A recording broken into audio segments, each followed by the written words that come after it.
really good. Oh, that's good, okay. I was picking up a potential listing, Hester has to sign off on it, but and then a big sale. What city? Corona. Very nice, okay. And what's going on with that? Did they It's a sign? divorce situation. Oh, those are So, wonderful. We were supposed to meet with the husband and wife and he had to work late. So we met with her. They wanted to sell the house before they actually file, or she does. He would prefer that they get divorced but live in the house. Wow, They're okay. 5 months behind. Oh, Yeah, they're 5 months behind and they're working with the bank to try to add their late payments to the. yeah, to like piggyback around it. Yes. Yes. Yeah, so that hasn't been approved yet. But they owe $299 and we can list it at $725. That's beautiful if you could do that. Yeah. Okay, all right. So we're working on it. That's good. Okay, so that's one of what you were working on over the weekend? Yes. Okay, how about you, Sal? Any productivity over the weekend? Open house and showed properties yesterday to those sellers, and one of the neighbors is going to talk to Sylvia today, hopefully to get her pre-qualified to buy that house maybe. Oh, that's awesome. Yeah. Okay, that works. Okay, I always like to recap. If I'm doing a class on a Monday, I'm kind of weird that way. I always like to recap, hey, what happened over the weekend? What productivity have you done? Because when it comes down to it, now we're in October. Before you know it, we're January 2025. Usually I like to do business plans way before then. I don't like to do them in November, December, but I always like to talk about professional development when it comes down to us being realtors. Because regardless of our positions, we are realtors, we own our own business. So I always like to ask, what are you doing in your professional development? So that's an important question. So what are you doing for your professional development? Obviously, one of the things that you guys are doing, you're attending classes. We always encourage you guys to attend classes so that you get to be up to date and speed with what's going on in the market right now. I think we've passed the whole anxiety about the whole August 17th situation, where now it's been implemented. We don't see any compensation on the MLS. How are you guys feeling about that? So I personally showed 10 homes on Sunday. And we're making 2 offers and both sellers are not paying compensation. So, but we went ahead and just added on to the offer itself. I Okay. had one of the agents call me this morning and say, you're one of our top 3 offers. Will you reduce your compensation? We asked for 2%. Okay. And I said, no. Morning. Really, good morning. Yeah. Okay, now question for you. Do you have the BRBC written up? Mhm. And what are you asking for the buyer to pay? 2%. Okay, so maybe you can negotiate one from the seller, and maybe one, and you'll get the buyer to pay for one. And If it it works. comes down to that. Okay, so because of the whole, and like, I don't wanna move myself because I feel, no, you want to.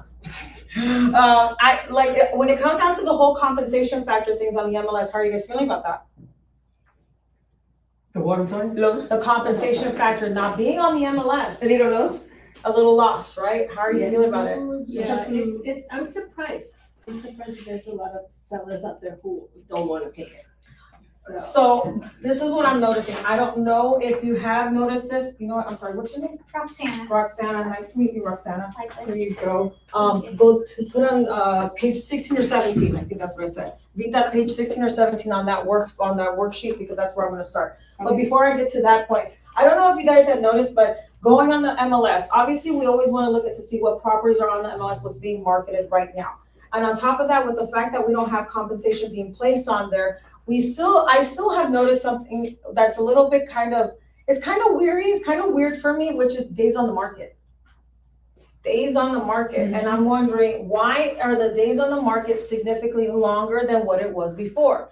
Now, could it be because of compensation, or could it be because it's overpriced? We don't know. So how I was trying to figure this out, and I was really diving into this, and I was acting kind of like a nerd, because before I went on vacation, I was already showing in Beaumont. And You yes, say 16? 16 or 17. Either one, just leave it on that page. When I was showing properties before I went on vacation, it was, let me see. It was before the August 17th, so there was compensation. properties were on the market, but properties either were on the market for a few days and then they would go into escrow. So the days on the market weren't that high. Maybe a couple of them were a little high, but I didn't think anything too wrong of it. I'm like, okay, you know what? I could probably negotiate sales price. But then I started noticing that, this is what I noticed this last week. I'm showing properties, same area, my same client, because we fell out of escrow because it just wasn't a win-win for that property. She decided to wait for me, and I said, okay, let's go and look at properties. It's funny because a couple of the properties I had shown then were still on the market now. And I'm like, interesting. The agents had only reduced the price. The price reduction was reduced to only like $5,000 less than what the original list price is. And I'm like, oh, okay, now I'm kind of curious what's going on. Well, what's nice about it is, remember, in the business, professional development not only means your development going into classes and learning more, but also like educating yourself and also being well versed with speaking to agents, creating relationships and networking with them. It's always a good thing. It's never a bad thing. So I had already discussed a couple of times with some of the agents that had shown properties on those. I'm like, you know what? I wanted to know a little bit more. Since I already discussed the property before, let me contact them now. So sure enough, I sent them a text. One of them contacted me right here. Do you have a buyer? Is your buyer interested? I go, you know what? His name is Samuel, and he's at a Remax office. I go, you know what, Samuel? No, my buyer is still not interested because it just wasn't a fit. But I asked him, out of curiosity, why is the property now it's 134 days? I'm like, that's a long time. And he only reduced it $5K. I'm like, what's going on with that property? And then I asked, is the seller offering compensation? Because now the word commission, it's like, I don't know, it's not even being used as now it's compensation. We're being a little fancier. So he told me, he goes, you know what? The property is clean. I didn't see anything wrong with it. It just wasn't a win for my client. I think it was because it was too big. And he says, yes, the seller is open to compensation. And I'm like, okay, so that was him. They're open to compensation. Perfect. Let me go to the next property. Next property, the agent ended up telling me, no, you know what? This property is overpriced and the seller is not wanting to offer compensation. And they're not even willing to budge on the price. I'm like, ooh. And that property has been on the market for like 90 something days. So by now it'll be like 100, okay? Because this was last week. So I don't know if you guys started to notice that on the MLS. So what I did with this specific client, so long story short, now what I'm doing is before I even go and show properties, because now I have a BRBC, because we have the agreement signed with the buyer. Before I even go and show properties, now my terminology on my cell phone, when I shoot a text message, I usually have to just cut and paste because it's already, I already have it done. Now I had to change it and say, hey, this is Elizabeth with Remax Champions. My client is interested in 123 ABC Street. Is the seller offering compensation? If so, how much? And is the property still available? How different is that from how it was before? And Sorry, I have a question. Yes, ma'am. Why is that even a thing? Like, why aren't we just adding it in the offer? Like, why are you even asking? Because here's the thing. The reason why I want to ask is because if my buyer is committed to paying a certain amount of commission, but then I know that the seller will actually pay partial commission, I'm kind of saving my buyer from having to bring in more money. Right? So if my client, if my client says, I am more than happy to pay you 2.5% commission, great. Why not ask if the seller's offering compensation? If they are, I would be saving my clients some type of compensation, saving them money, knowing that I'm gonna get this. And how about if they're offering then closing costs? I'm basically opening up for more conversation. I need a fish. I need to throw what's out there. So yeah, it's not that it's something big, it's that I wanna know. And if I also wanna know if the seller is going to be open to anything else. How about if the property needs some type of repair credit? Are they open to that? Is it gonna determine now the compensation factor? And I think you won't know until you actually have a valid offer in. I feel like I don't wanna waste my time. I don't wanna waste my time, I don't wanna waste the client's time. How about if the client loves the property, falls in love with it? But how about if I have a stickler of a seller or even a listing agent that doesn't want to budge?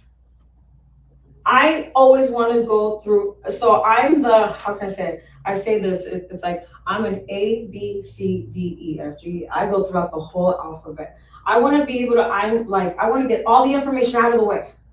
You know why? Because our time is valuable. I just want to know more info. Let me know what's going on so that I can go back to my client and say, hey, these are some factors with this property. I wanted to let you know because now, remember, now clients, they're smart. They're very smart. They have Google, they have done everything to figure out what properties you're going to show. Because I always like to tell my client my itinerary, hey, this is a list of the properties I'm going to show you. Please be ready at 9 a.m. at this property, whatever. So then they're going to be asking me, what are the normal common questions? What's the square footage of the property? Does it have special assessments? Does it have, what's the tax rate? Is there an HOA? Is there a Melrose? I want to be up to date. Hey, besides all of these questions that you're giving me, I also need to disclose. They are offering compensation. The seller will offer a credit for closing costs. I want to give them as much information as possible. I hope that makes sense. I hope that answers your question. Okay. All right. So now I'm having to do all that change, and it actually it really paid off because now out of all of the properties that I'm showing, I'm also having my client sign a form because it's within the BRBC agreement that shows all the homes that I'm showing. She is well aware that this one's compensating, this one's not compensated. Luckily for me, last week, thank goodness, they were all getting compensation. And I'm like, that's perfect. Even one agent said, hey, you know what? If you can give me a full price offer, because it will comp out, I was very happy about that. We'll offer a full compensation, like the full enchilada, like 2%, 2.5%. Okay. So Sorry, doesn't that kind of bite you in the butt a little bit? Because on your paper, you're putting your percentage, right? on the agreement, I am. On the agreement you are. And if the seller is offering compensation, but you've already put your price. No, it's not biting me in the butt because the buyer already has agreed to my agreement and the buyer is happy to know that the seller is compensating. So therefore my buyer doesn't have to come and compensate me. It's a win-win. See? So, Even though you could have negotiated a little bit more in your offer, like to the seller? my offer normally, I won't negotiate an absurd amount of money for a property. That's not gonna.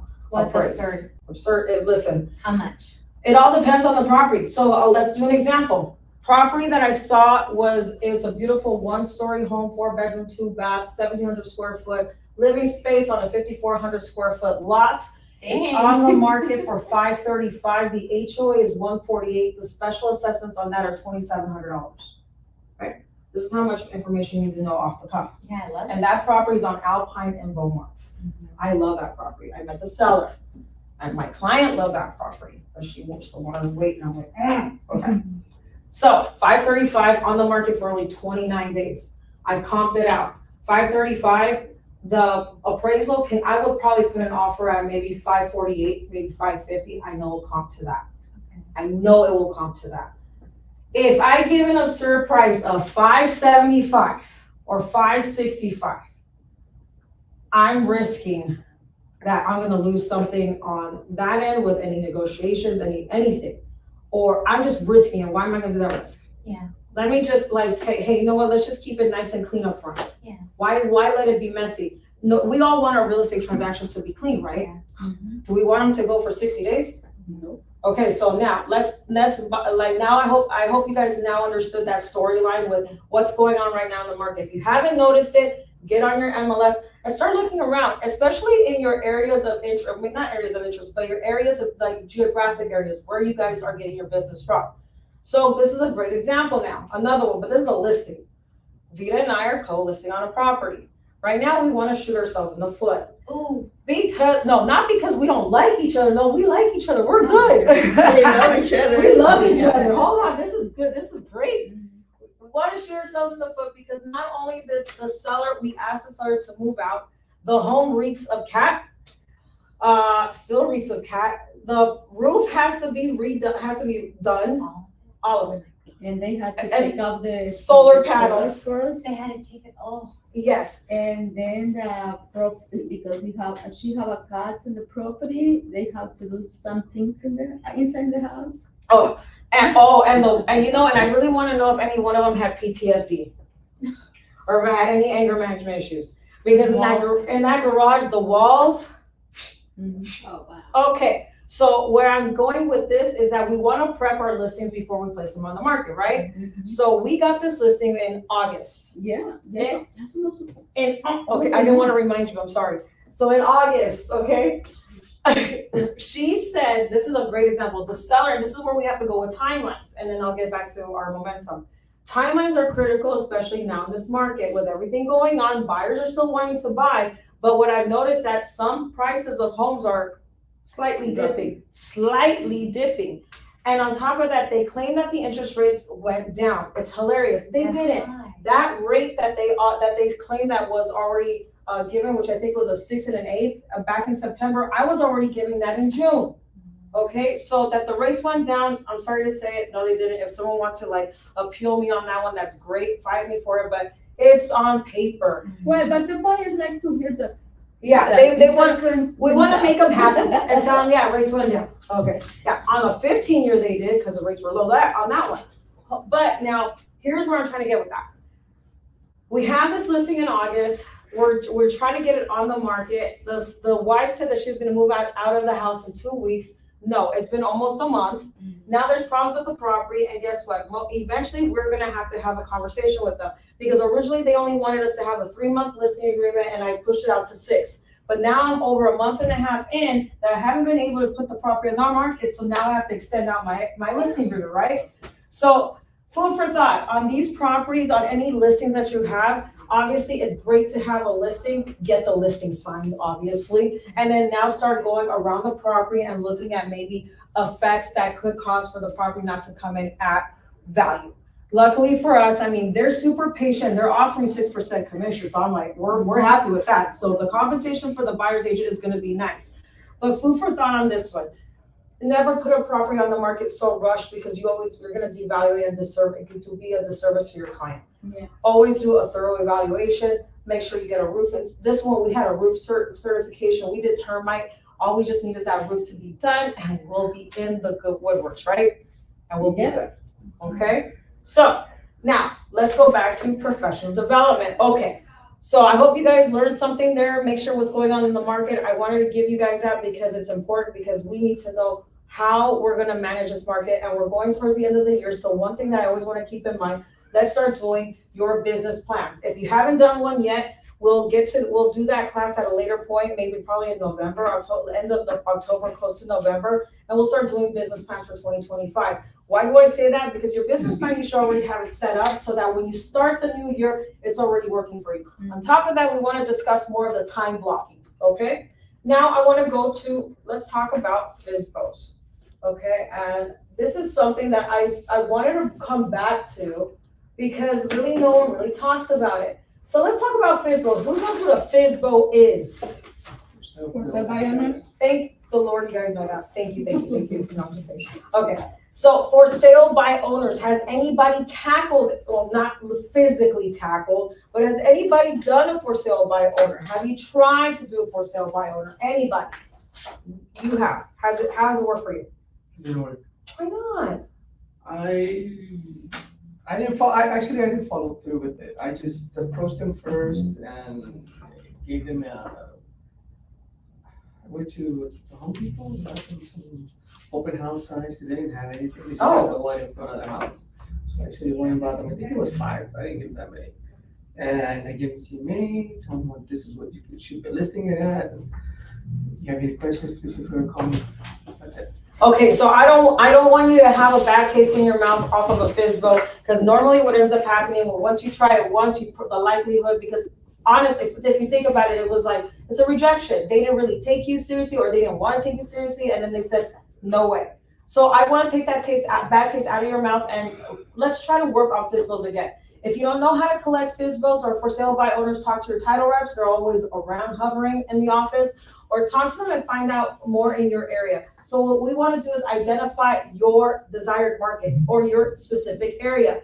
So where do you, what's your area that you normally go through? Well, because I've got the two listings, so Riverside and Corona. So definitely, I would probably, if that Corona listing is going to be popping up, a suggestion. Talk to your title rep, do a mile radius, or even or maybe up to a 5-mile radius. See if you could find FSBOs. Okay. They are out there. The reason why I want to tackle FSBOs in this type of a market is because if you think about it, now they need to know more information about what happened. Because just because we know what happened August 17th, do you think that they know? As is their mindset is that they don't have to pay a commission. They don't want to pay a commission.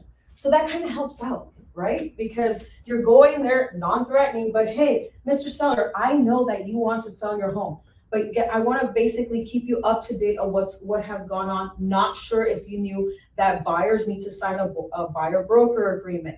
And it's funny, I did email Rod Feldman this morning and I asked him, how different is a FSBO, like working with a FSBO, than it is like if they were listed? No, FSBOs still have to be in compliance with the buyer's agent and the compensation. Did you know that?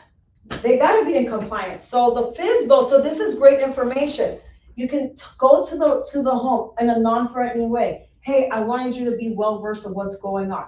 And we always want to give them something of value when you meet with them. But before we get to that point, we want to identify the area. So in your case, Corona, look in maybe 1 to 5 mile radius, find out if there's any FSBOs around. Go and door knock them. Next thing, you create an initial FSBO list. So your list should be people that have FSBOs with the address, okay? Next thing, create a list of agents or community members. Okay, so a list of agents will probably be agents in the community. Maybe you want to network with them and ask them, hey, how have the sales been in this area? What can you tell me that's up and coming if you're not well versed? Okay, it's always good to know. Next thing. I gotta click over here. There you go. Okay, so this is important. Pause to complete these steps or add to your calendar. So now let's talk about calendar, because we have to make room for FSBOs, right?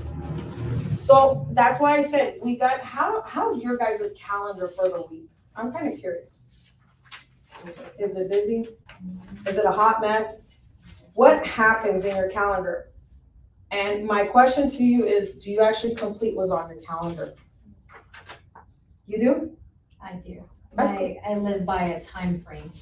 I like that.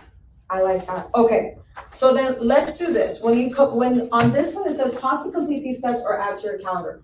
So really quick, when it comes down to FSBOs, the one step that I can give you guys, because it says that this is an exercise, but the one step that I can give you for this is, if you guys are going to tackle FSBOs, interested in tackling FSBOs, time block a day during the week. A day that you have, like, give a good 2 to 3 hours, maybe 2 to 4 hours, because then you have to get your FSBO list.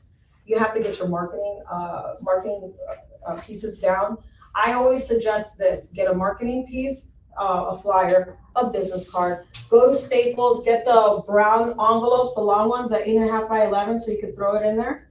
Okay, create a sticker on Etsy with your brand on it, so you can have it on top of the manila folder, and you go to the home and you knock and you talk about, hey, this is what I want to offer. I wanted to let you know things have changed. These are items of value, okay? Next thing is, now after you've developed your marketing, we're gonna do the stalking method. But they call it introducing the drive-by method. Okay, when we're introducing the drive-by method, now it's time to prospect. You must prioritize in order to stand out. You must prioritize face-to-face and in-person interactions over phone calls or text messages. In order to stand out from your competition, and make a better impression. So, would you agree or disagree? If I go to Vita's house and I come with a marketing piece, with that envelope, with my marketing on there, and I go to her, and she may be cooking. She may have just woken up out of bed. She may have had a long night before. But I come to her and I say, hey, I see that you're selling your home. It's a for sale by owner. I'm just here to give you a bit of information of what's going on in the market because things have changed that I think you need to familiarize with. Do you think it could be 50-50. I could catch her on a good day or I could catch her on a bad day. But if I come there well prepared, I'm pretty sure she'll be impressed and she'll be like open to hearing what I have to say, right? Yeah. Okay, so just keep that in mind. If you're going to do this and go face to face, that will be great. That is the best way to do it. Go in a non-threatening way. We want to appeal to them as if we're trying to be their friends. So I call it like dating. And I know we've all dated in our lives. And in the beginning, it's friendship, it's Starbucks, and it's all the fun stuff, right? What is that? This is on your page. Peter, stop interrupting me. No, you Go to say page 26. everybody know how dating. I say, what is that? No. Oh wait, what did you say? What is dating? It's like dating. Oh, yeah, what is Fistfuls? dating? Oh, what is dating? Peter, you and I are, you know what? We've been dating as co-listing agents I just on this property. You know what dating is. No, you guys, dating clientele, dating right now within the business, meaning getting the business, we have to approach it in a non-threatening way, right? Okay, so in this case, when it comes down to going around the FSBOs, try to go about a 2 or 2.5 mile radius around that home or that area. Like I said, it could be 1 to 5 miles, but if you want to condense a little bit more, see what for sale by owners are in that area. Next thing, how many of you guys do follow-ups? Because Sal mentioned that you went to that FSBO, right? Mm-hmm. How many times after that did you follow up? We didn't. It depends. We didn't. Tell me what? You want to remind me of it. Gosh, Sal, you didn't. You wasted all that money for nothing. It's Yeah. a little bit of waste of money. Okay, so we want to prevent from you wasting money. On this. Okay, so now check this out. This is follow-up, but in general, 50% of your competition will quit after 1 week. Oh, Sal, did you quit after 1 week? Sal. Okay, well, we can't have that happen no more. Okay, so no more timeout. You're gonna conquer this. Next one, 75% of your competition will quit after week 2. 90% of your competition will quit up after week 3. Yeah. And 100% of your competition will quit after week 4. Okay, so let's talk about approaching a FSBO with confidence. So now we're gonna get to the meat and potatoes of this, because this is important. So they say that recent studies have shown that even only 3% of FSBOs actually host an open house.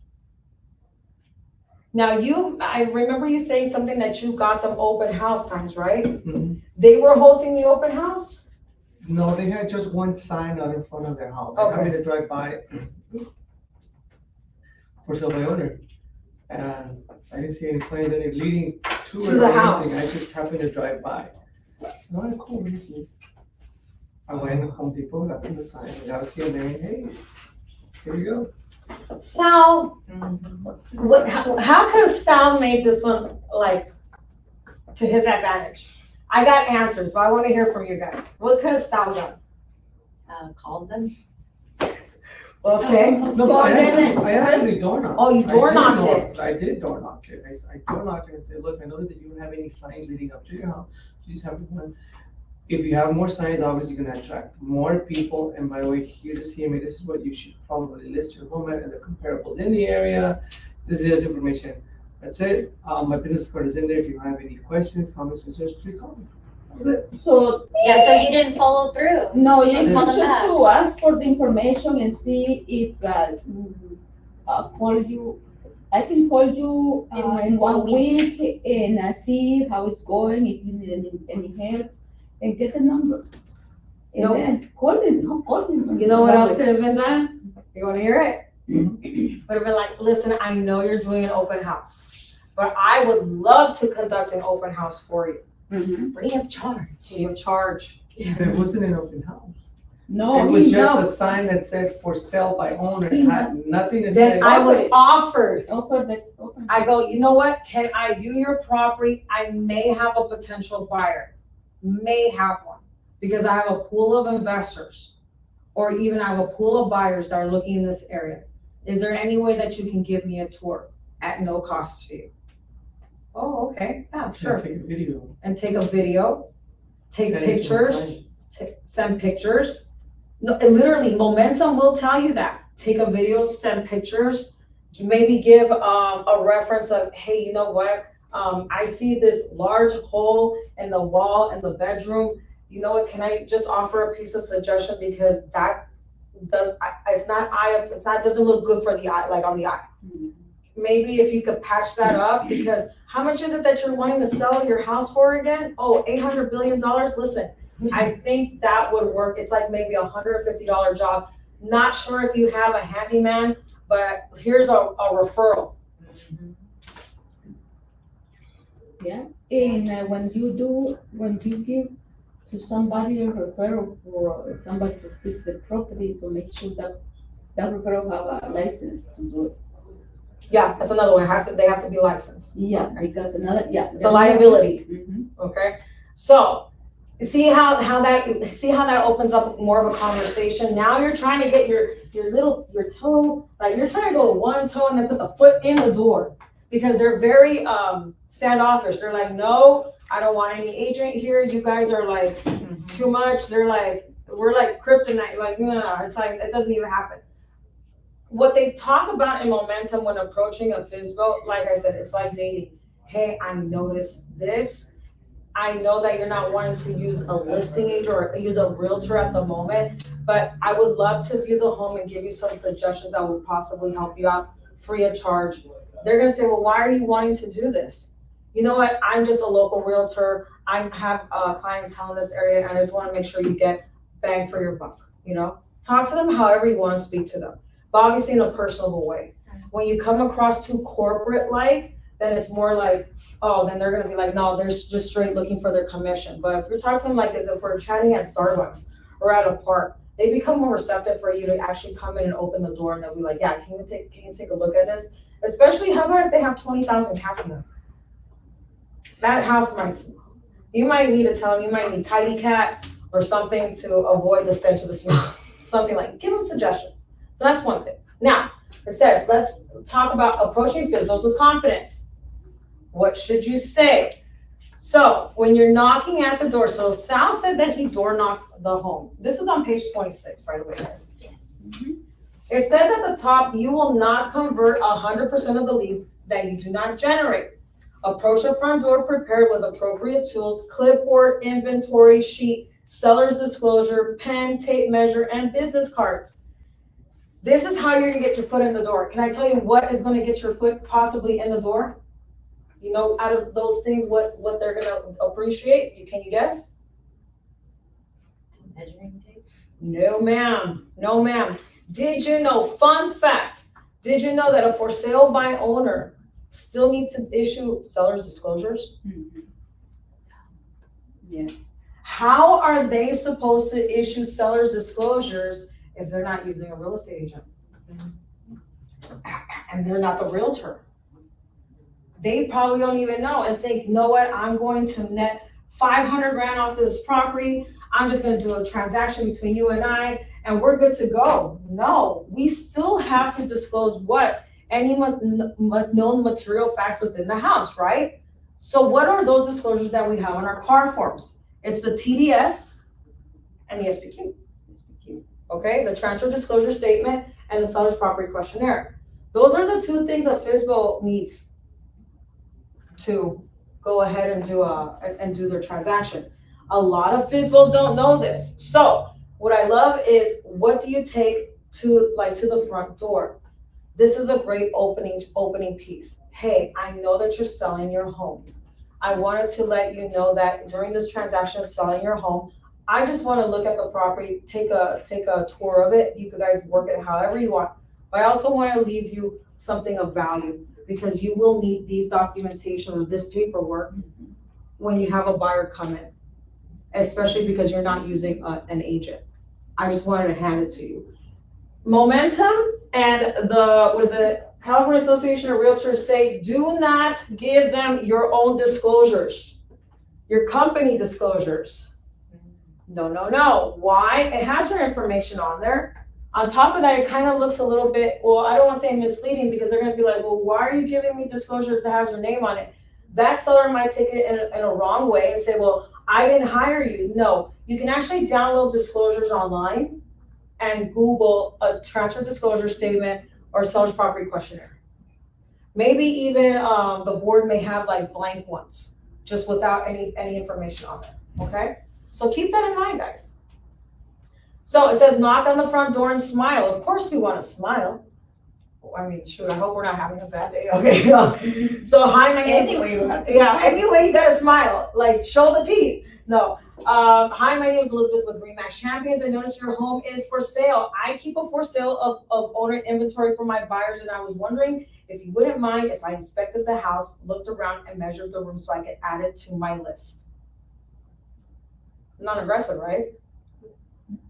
You know, you might get some no's. I don't want you here. Get off my property. No trespassing. Da da da. The pit bull might want to come out through the door and like bite you. I don't know. Or maybe you have an ankle biter that says, no, get away, the little chihuahua with the little hat saying bye-bye. No, but it's non-threatening, right? Okay, how would you guys approach it? Would you do the same thing, or do you have a better way of approaching it? Anyway, would you go to the door saying that same verbiage, or would you change it up a little bit? If so, how? Anyway. I like your pitch. It's not my pitch, but thank you, RE/MAX. See how nice it sounds? Like, listen, put it the way that you guys want to say it. It doesn't necessarily have to be word for verbatim right here.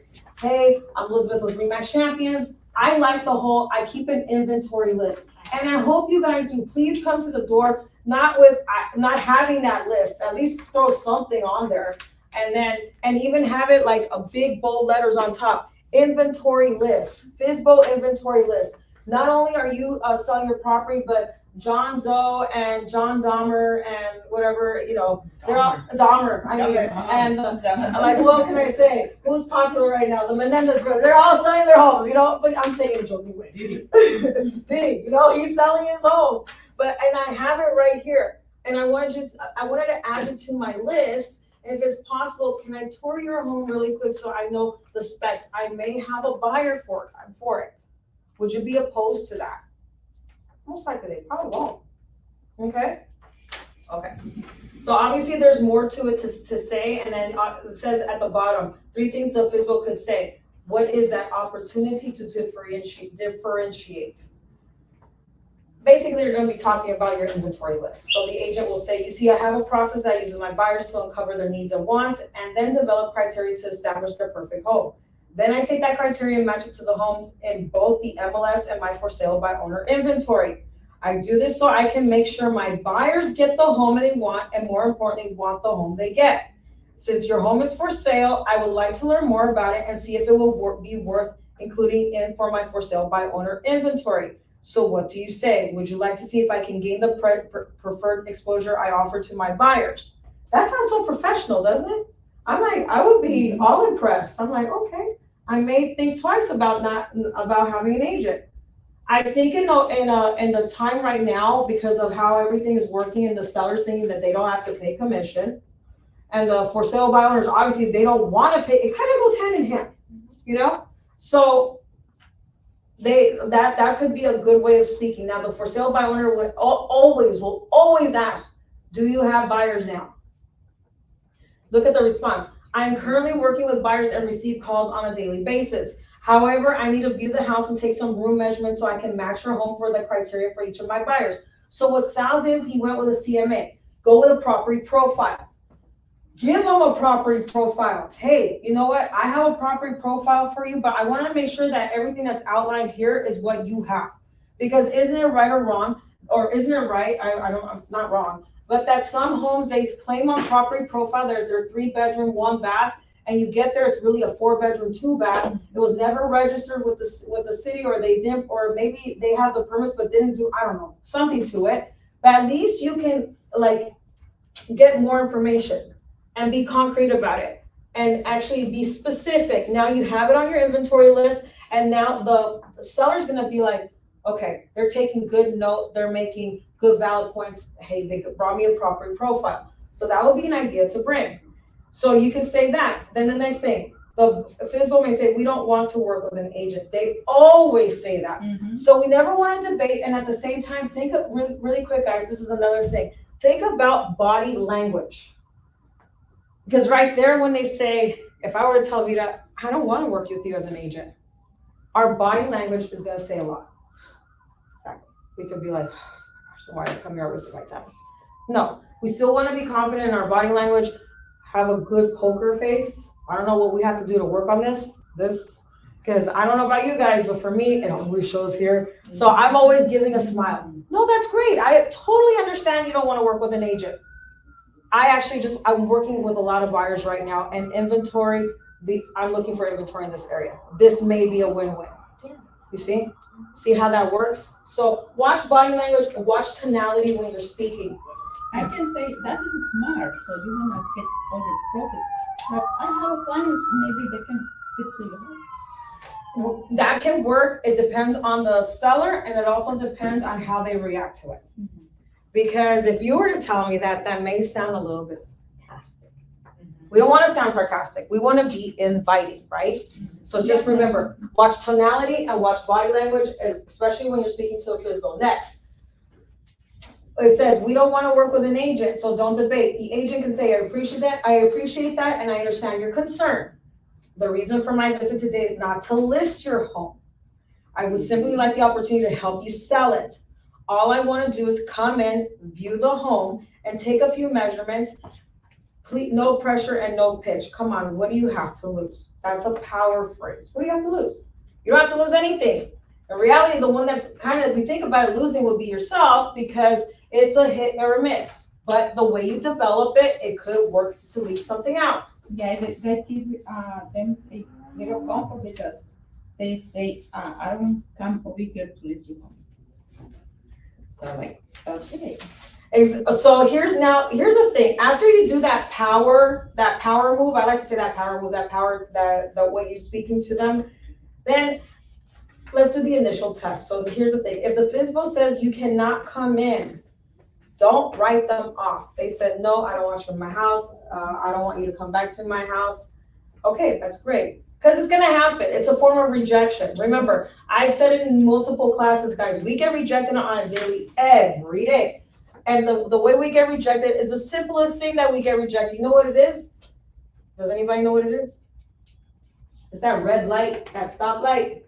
That's how we get rejected. What does it do? It tells us to stop, right? In this case, that seller is telling you, stop. I don't want you to come into my house. I probably don't even want to talk to you or see you anymore. So let's turn it around. I appreciate the time you have taken to speak with me. I wanted to offer my for sale by owner inventory sheet or our required seller's disclosure as a way to help you with your home, the sale of your home. Now you just open a great conversation piece.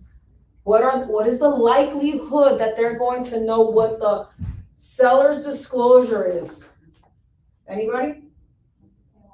Seller disclosures? Yes. TDS and speaking. Do you think a seller is going to know about that? No. That's like a different language to them, right? Yeah. Okay. So seller's disclosure. And on top of that, hey, this is the better part. A for sale by owner inventory sheet.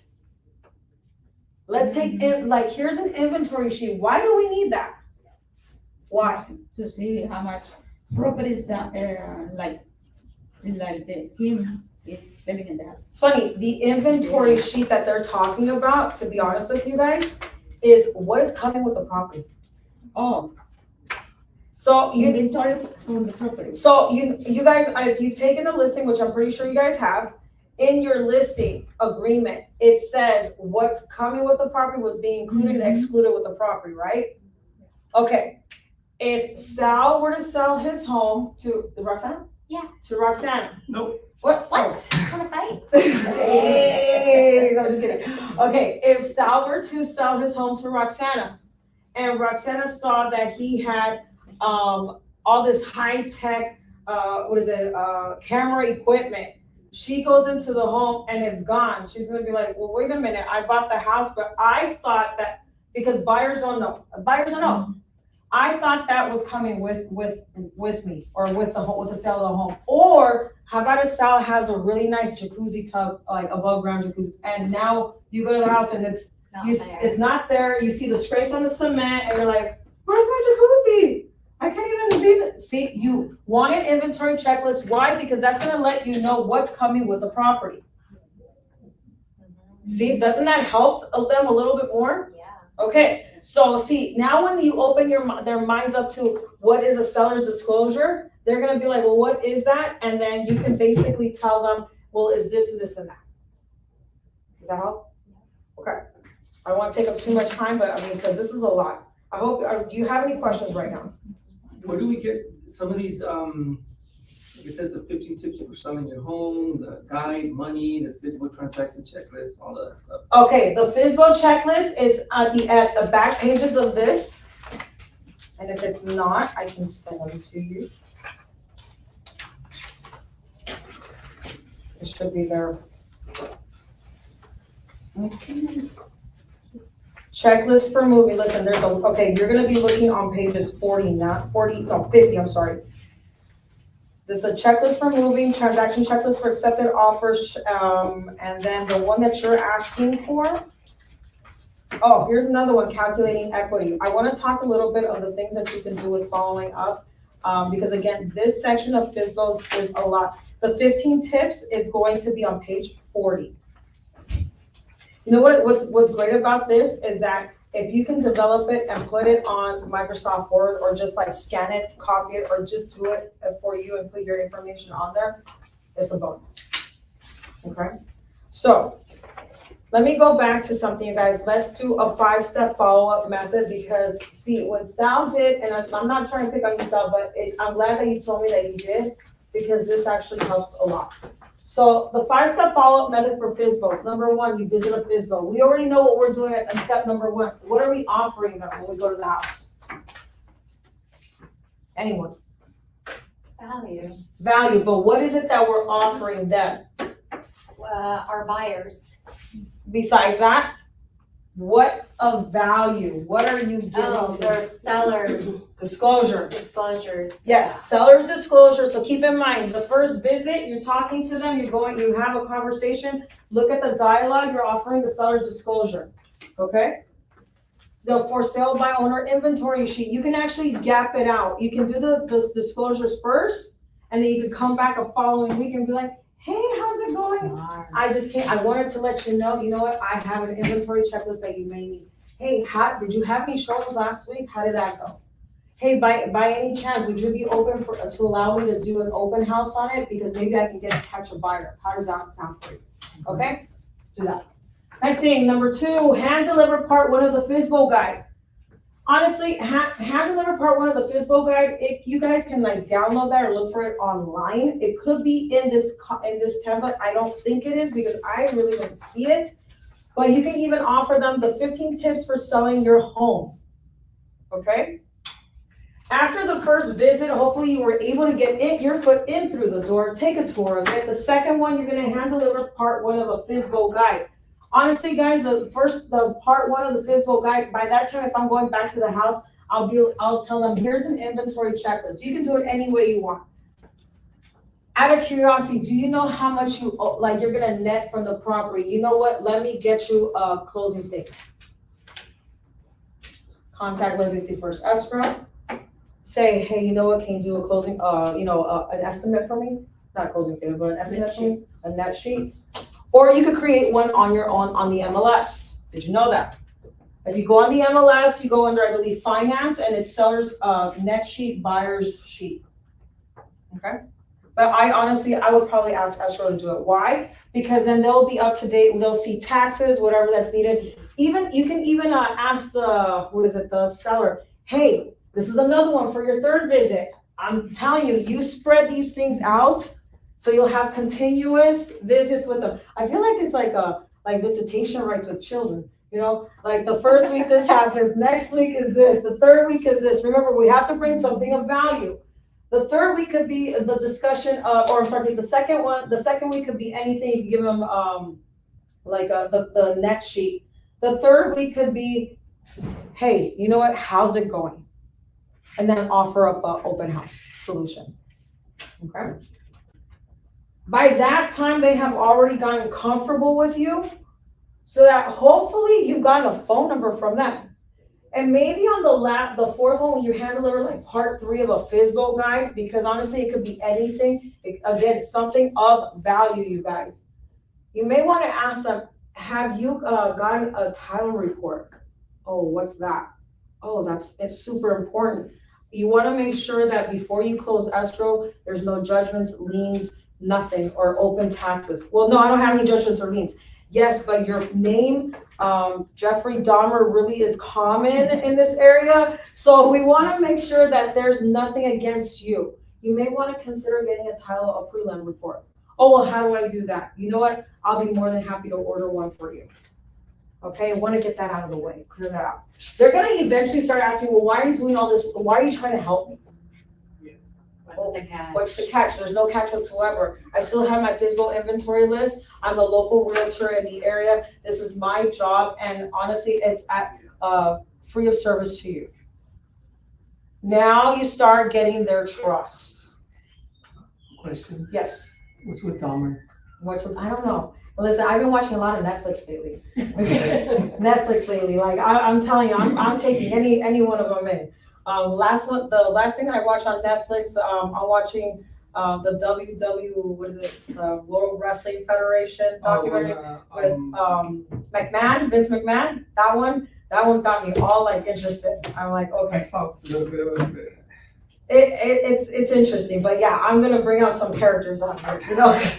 So that's what's with it. The next one will probably be the Jinx. Have you seen the Jinx on Netflix? No. Oh no, I think it's on Paramount or Peacock. It's really good.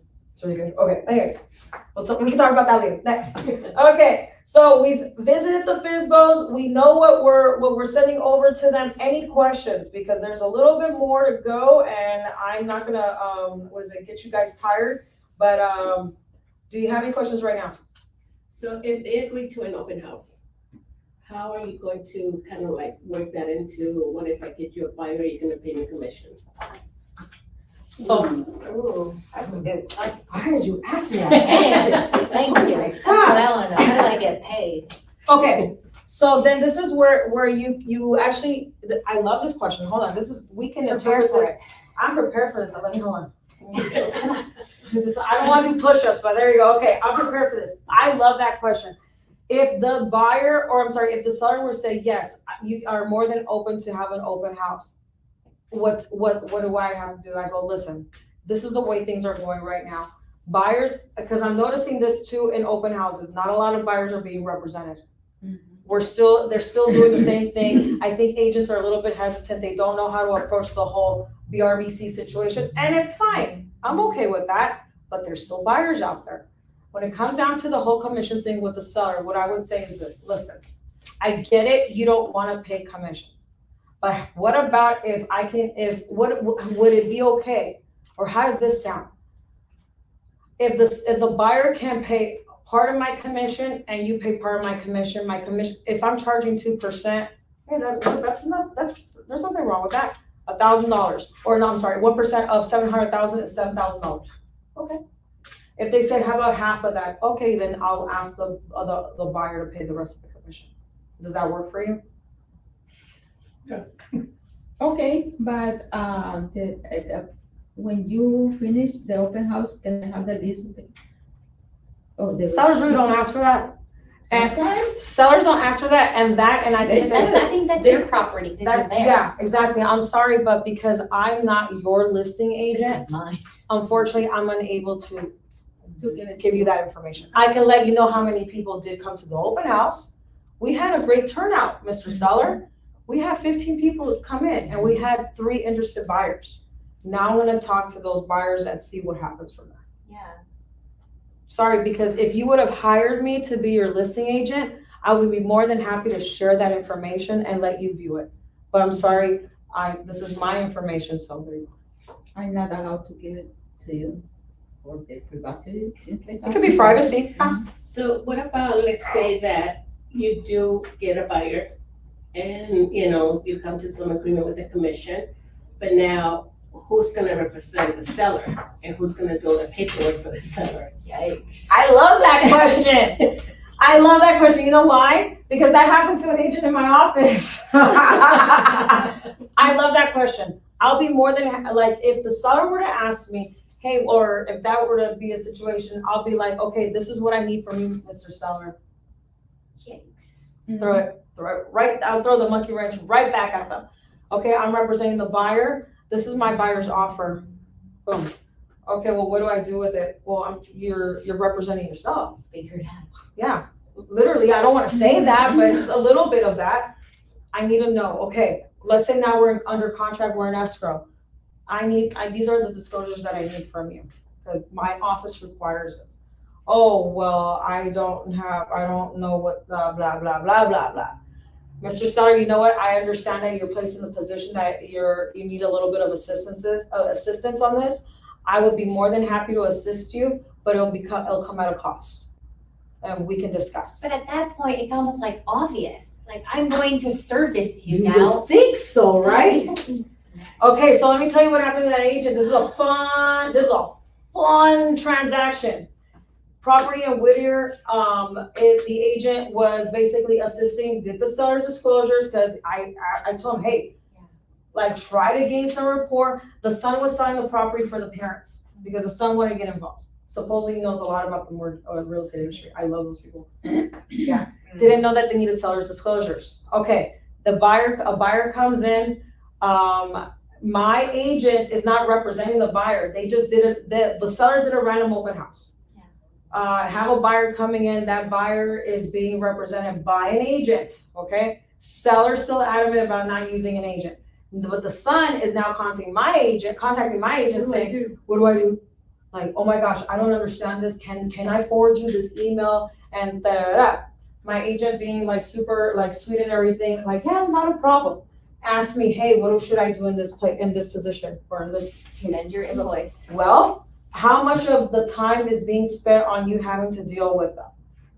Oh, it's a lot. They're calling me almost every hour, asking me for questions, asking me what they need this, and I don't know what to do. That's where I would issue an agreement. Yep. Mm-hmm. I charge 1%. Because technically, they practically did all of that, but then it got a little bit more hectic because guess what? Now there's inspections. What do? I don't oh my gosh, there's a termite. I don't know what to do. Who does that? Isn't the buyer supposed to order that? A lot. What is an NHG report? Oh wait, what do I do with escrow? So see, now it started getting more things, more questions, more time being taken over for my agent. So basically I put it to them this way: create a tier service. Like how we do it for listings. Vita saw my listing presentation. I have a tier service. If you want me to only charge X amount %, this is what you're gonna get. Boom, boom, boom, boom, boom, boom. Oh, you want the next tier, which is it's like pumping gas. You get unleaded, super leaded, and I want premium. So this is what happens. Mm-hmm. So do that. You can either charge a flat or a percentage. Now those conversations might be a little bit hard to take, but they're going to be better, and it's going to be better off for them. Okay. Any other questions? Oh wait, I really like that question actually. Okay, so accountability questions. I'm gonna leave at this because there's a lot more to it, but I don't want to drown you guys in a lot. So when you go to the property at one point, when you talk to them, these are some questions that you can ask the seller. How long has your property been for sale? Hey Vita, have you received any offers? Because I drive by all the time. It seems like you have people coming in and out. No.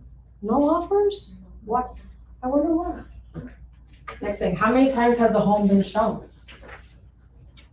Next thing, what feedback are you getting from potential buyers?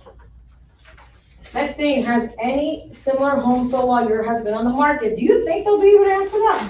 That question over here? I don't think so. So you guys might want to take a picture of this. Take a picture.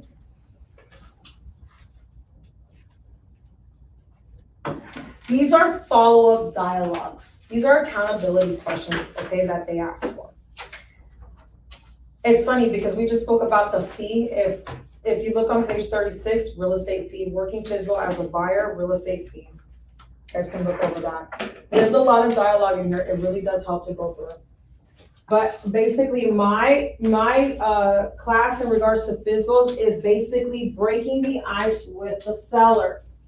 Study the dialogue, study the area, study and let them know what's going on. Also, here's an idea in regards to where you can get leads for FSBOs, because you can get them through Trulia, Redfin, Zillow. You know, a lot of people don't want to list their property, so they'll just list them on Zillow.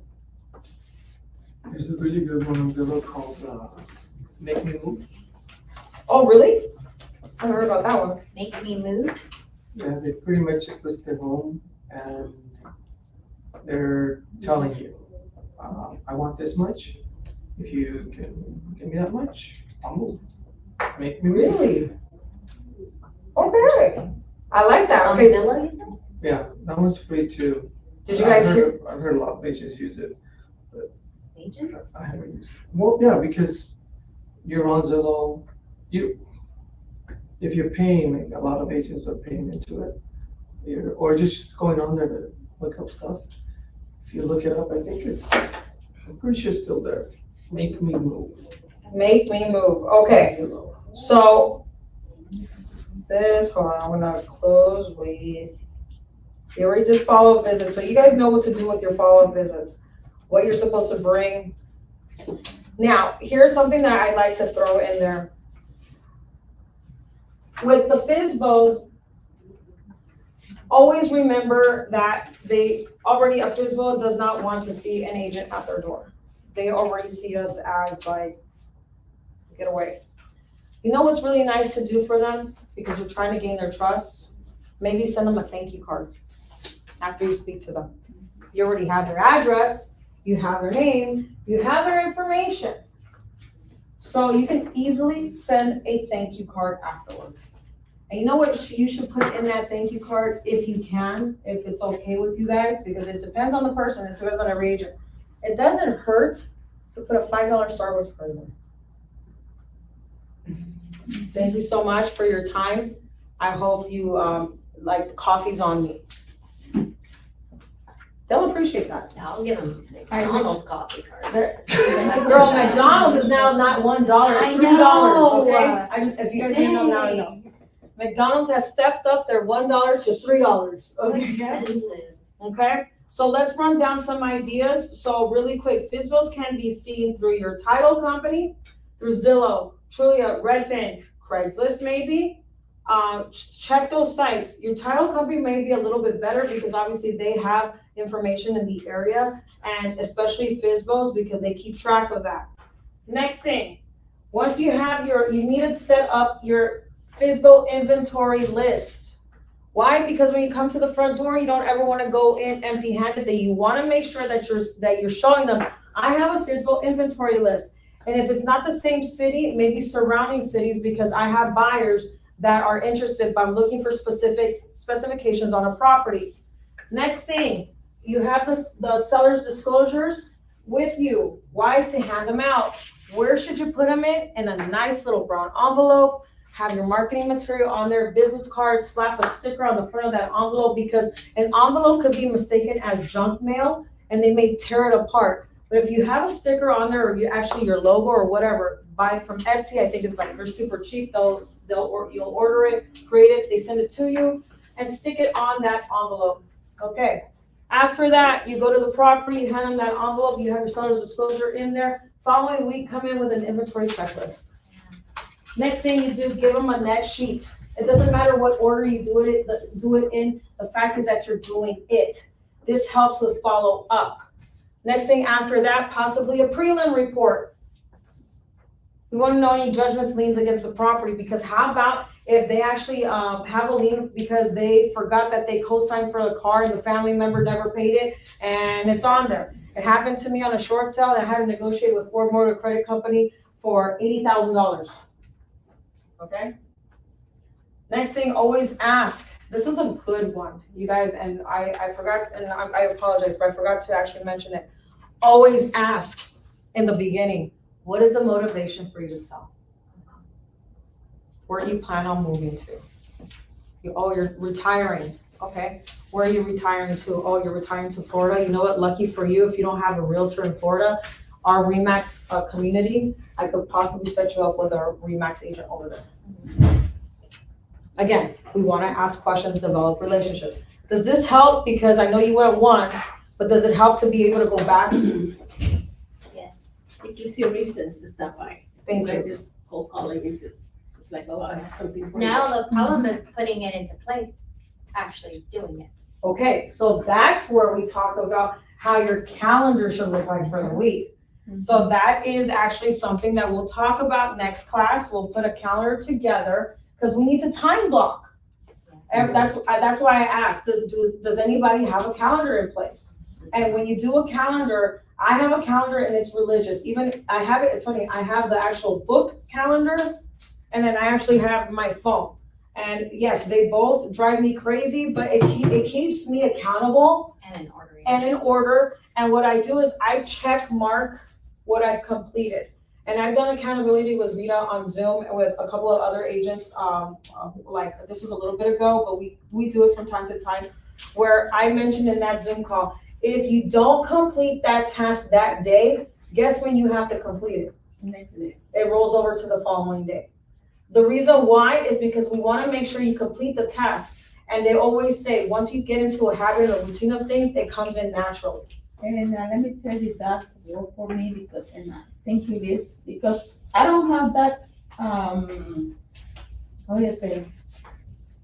No tengo esa, The habit, yeah, the habit to follow the calendar, but help me a lot. So- My Your production. my production. So just to keep in mind, the calendar is super important. If you have one, great. If you don't, go get one. Next time we have a class, let's coordinate your and time block your calendar so that we can incorporate FSBOs in there. Because not only it's FSBOs, guess what else is there? There's door knocking. What else is there after door knocking? There's cold calling. What else after door knocking and cold calling and FSBOs? Guess what? There's Popeyes. There's also spheres of influence. We need to find time for all of this. Literally, your book of business, and I'll finish with this. All of your book of business is in here. What I do with my calendar in my phone is my in Google, my emails, it's a Google Calendar.